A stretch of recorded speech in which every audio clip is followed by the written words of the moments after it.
Hey, Max here. This is an out of theater reaction review to Dune Part 2. I'm sorry it's in my bedroom. It was dark outside, so I couldn't do it in the car. And I'm also really tired because, man, this is an epic movie. And I'm sorry for the shaky cam too. I forgot my camera stand in the car. But I can't go to sleep even though I'm so tired. I can't go to sleep because of my excitement, at least until I get this off my chest. In my opinion, first I would give my expectations. I thought this was going to be good. I didn't think it was going to be this good. I'm a Denis Villeneuve fan, but I didn't think, second off, whatever I'm doing. No cuts. Um, never ever underestimate Denis Villeneuve and who's Wonka? What's his name? Timothy Chalamet. And I would have said that after Dune Part 1. But after Dune Part 2, yeah. And there's a lot of new actors and actresses in this film. And this is a non-spoiler review. And they did great too. But no one shined as bright as the direction and the acting of Timothy Chalamet. I am shocked at where he starts the movie and where he, towards the end of the movie, the progress that he makes. I really don't want to give too much of the plot away in case people don't know Dune, like the story, haven't read the books or haven't seen previous versions, but I really enjoyed seeing his journey of the beginning of the film, the first film, where he is at the beginning of this film, and where he ends up at the end. And man, is it epic. And honestly, without spoilers, hearing that they're going to do Dune Part 3 gave me pause as to, like, maybe there's not going to be enough in this movie and it's going to be a cliffhanger at the end. And I'm not going to mention the end at all, but I will say I was satisfied with what was in this film. The cinematography, amazing. See this on the biggest screen possible. I had to use the restroom. Shout out to Sean O'Rourke, another movie fan with an old man bladder like I do, and I held it. And I loved every minute of it. I could not miss a second of this movie. It's very rare that you get to see a movie that's on the level of Lord of the Rings, the original Star Wars trilogy. I'm talking about Empire Strikes Back level. Yes. Just epic. Just epic. And yes, I do see also that Star Wars borrows a lot from Dune. But I'll also say Paul Atreides is not no pacifist like Luke Skywalker. I'll tell you that much. I can't wait. Well, I have to wait till Dune Part 3. But it's so satisfying seeing every single second of this film that I'm definitely going to go see this again in theaters.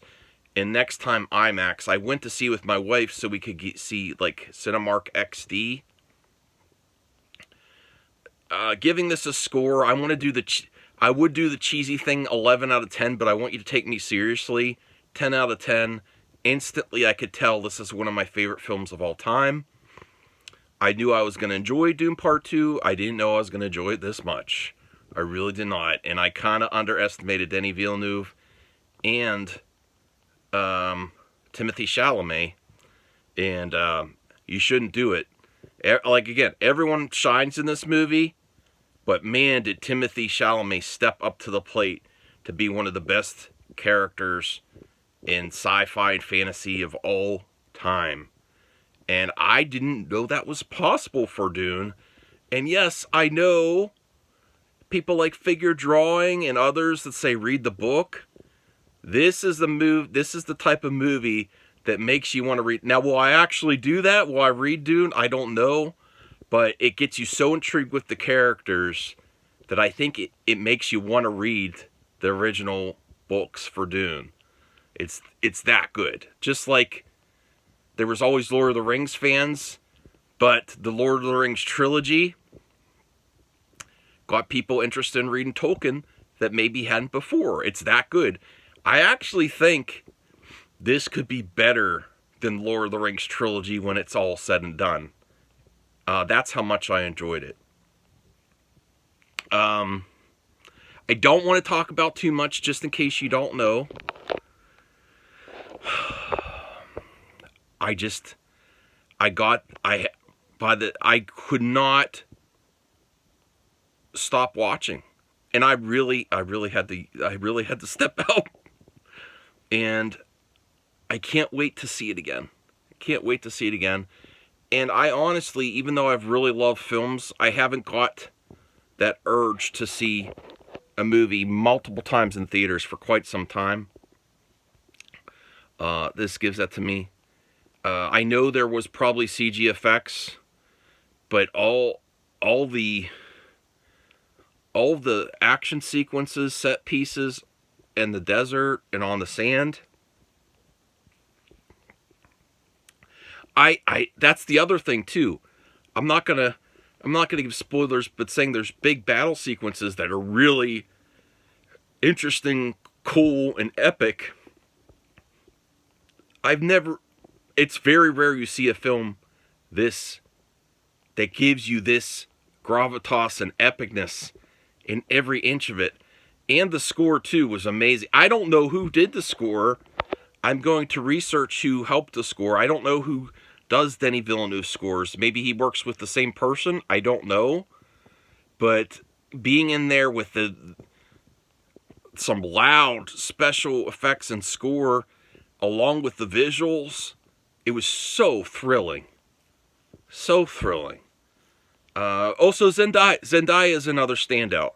Zendaya did amazing in this movie, too. I will say, yes, I've always liked Zendaya. I've been impressed with her work before, but here she really shines, too. The newcomers, Austin Butler was great. What's the... Sorry, my hand's in the way. My arm's getting tired. Who's that? Who's Drax? What's that actor's name that's Drax? I'm blanking on his name. He did great in this movie. I'm forgetting all the actors' names. Florence Pugh did great. Christopher Walken. The lady from Mission Impossible, that's Paul Atreides' mother, did really good in here too. I should just end now before I say too much. See this movie. See it twice. I think this is going to be... I'm calling it now. I don't know if it's going to get to $1 billion, but it's going to have one of the best second week drop-offs. I just can't imagine how this doesn't get good word of mouth. I really can't. And this is on the scale where I think it's going to break down the barriers for Oscar contention for genre films, for sci-fi and fantasy, like on the levels where, like, in this, people may have said Denis Villeneuve has always been at this level. This takes Denis Villeneuve to another level in the same category as, like, Stanley Kubrick. Some people dismiss Ridley Scott because he's more hit or miss, but Ridley Scott, Steven Spielberg. I know people really love Christopher Nolan, but and I'm not going to compete. I don't want to compete Oppenheimer with this, but I'm not going to do that. But I think it's in that same category level. You're really getting the best of 2024 early in 2024, and I would love something else to surpass it, because I was thinking my favorite movie of the year is going to be Deadpool 3, which it still could be, but I don't know how anything else could pass it this year. Go see this movie.